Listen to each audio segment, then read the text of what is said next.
اور اس کی شکل طولانی اور عریض ہے۔ میں نے عرض کیا میری جان آپ پر فدا ہو، اس کے صفحات کی وضاحت کرے۔ امام نے فرمایا اس کے صفحات سفید موتیوں سے بنے ہیں جنہیں حکم دیا گیا ہو جاؤ اور وہ وجود میں آ گئے۔ میں نے پوچھا میری جان آپ پر فدا ہو تو اس کتاب میں کیا چیزیں موجود ہیں؟ امام نے فرمایا اس کتاب میں قیامت تک کے تمام ماضی و مستقبل کے حالات درج ہیں۔ اس میں آسمانوں کے بارے میں تفصیلات، ہر آسمان میں موجود فرشتوں کی تعداد اور دیگر جزیات موجود ہیں۔ اس کتاب میں خدا کی تمام مخلوقات کی تفصیلات، ان کے نام اور جن کی طرف پیغمبر بھیجے گئے ان کے نام شامل ہیں۔ اس میں ان لوگوں کے نام بھی ہیں جنہوں نے حق کو مسترد کیا یا قبول کیا۔ اس کتاب میں تمام مخلوقات چاہے وہ مومن ہوں یا کافر ان کے نام شامل ہیں۔ پہلے انسان سے لے کر آخری تک زمین کے تمام ممالک کے نام اور ان کی تفصیلات، ہر ملک کے مومنوں اور کافروں کی تعداد بھی اس میں موجود ہے۔ اس میں ابتدائی قوموں کی داستانیں، ان کے حکمرانوں کے حالات، ان کی حکومت کی مدت اور ان کی تعداد بھی لکھی گئی ہے۔ اسی طرح اس کتاب میں تمام ائمہ کے نام، ان کی صفات، ان کے کارنامے اور ان کے دور کی تفصیلات موجود ہیں۔ میں نے پوچھا میری جان آپ پر فدا ہو یہ ادوار کتنے ہیں؟ امام علیہ السلام نے فرمایا یہ 50,000 سال کے عرصے پر مشتمل 7 ادوار ہیں۔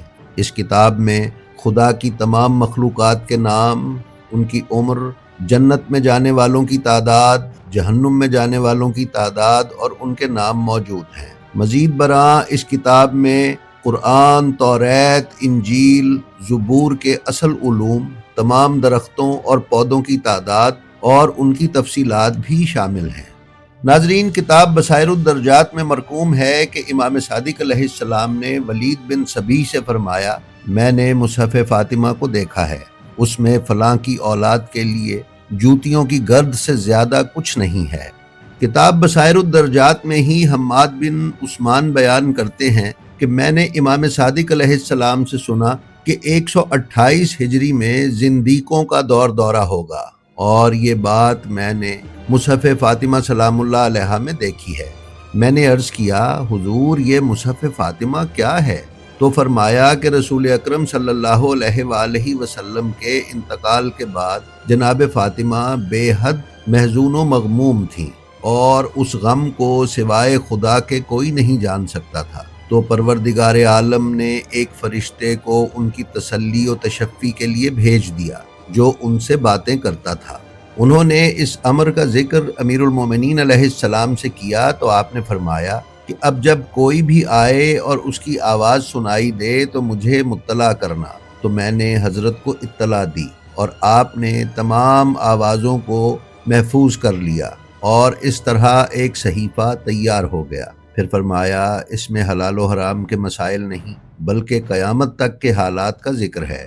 ناظرین، بہت سی احادیث کے مطابق مصحف فاطمہ ائمہ اہل بیت سلام اللہ علیہم کے یہاں ایک میراث کی طرح یکے بعد دیگرے، یعنی پہلے امام سے بعد والے امام تک منتقل ہوتا رہا۔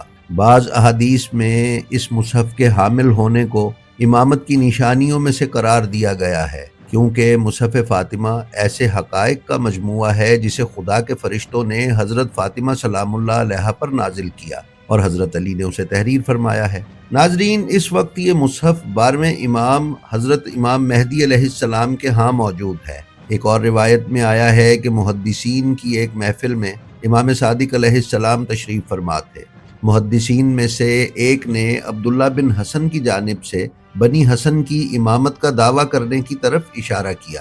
امام صادق علیہ السلام نے کچھ مطالب بیان کرنے کے بعد اپنے سینے پر ہاتھ رکھ کر فرمایا خدا کی قسم، اسرار نبوت، پیغمبر اکرم صلی اللہ علیہ وآلہ وسلم کی تلوار اور زرہ ہمارے پاس ہے، اور خدا کی قسم مصحف فاطمہ ہمارے پاس ہے۔ ناظرین، بعض تحریروں سے واضح ہوتا ہے کہ برادران اہل سنت یہ خیال کرتے ہیں کہ شیعہ یہ عقیدہ رکھتے ہیں کہ قرآن کی بعض تحریف شدہ اور حذف ہونے والی آیات مصحف فاطمہ میں موجود ہیں۔ اس بنا پر ائمہ معصومین اس مصحف میں قرآن کی کسی آیت کے موجود ہونے کا سختی سے انکار فرماتے تھے۔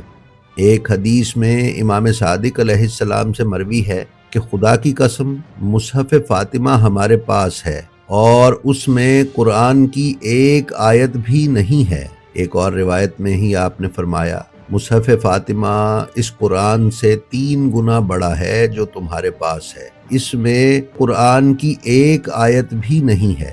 اس کے علاوہ شیعہ ائمہ اور تمام شیعہ علماء نے یہ متفقہ طور پر اعلان کیا ہے کہ تمام شیعوں کا عقیدہ ہے کہ یہ کتاب قرآن مجید سے مختلف ہے اور یہ قرآن مجید کے مقابلے میں کوئی دوسرا قرآن شمار نہیں ہوتا۔ یاد رہے کہ ائمہ معصومین پر نازل ہونے والی وحی قرآن کی صورت میں پیغمبر اکرم صلی اللہ علیہ وآلہ وسلم پر نازل ہونے والی وحی سے مختلف تھی۔ بس یہ عقیدہ رکھنا کہ ائمہ پر وحی نازل ہوتی ہے تو اس کا مطلب یہ ہے کہ شیعہ ائمہ کی نبوت پر ایمان رکھتے ہیں، غلط ہے۔